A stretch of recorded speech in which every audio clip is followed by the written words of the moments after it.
For the first time, Elizabeth Snyder had the opportunity to speak directly to the man who killed her husband. This afternoon, Trenton Forster was given life for killing Officer Blake Snyder back in 2016.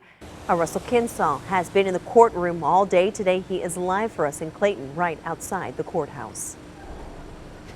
Well, right now, preparations are underway to transfer Trenton Forster to a state prison where he will spend the rest of his life.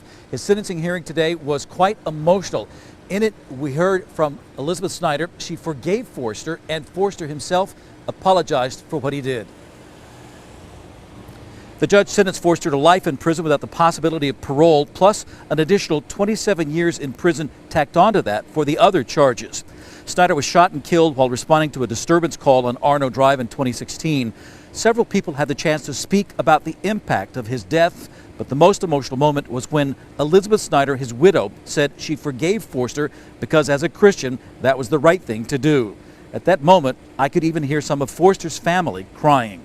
I wanted to let Trenton know that I forgave him, and that Blake forgave him, and that God forgives him. But because we forgive him does not mean that we won't forget what he has done and the impact that his actions that day have caused on our family. For me, justice would be when the verdict was pronounced, the doors opened and Blake walked through the room. That was justice. I think the comment that Elizabeth Snyder made was one of the most powerful comments I ever heard. That's what I will say, and I won't respond to any comment that the convicted man said at all.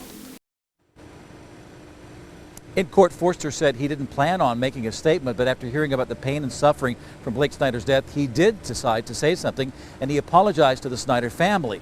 But then he went on to use some expletives when he was talking about how the prosecution betrayed him.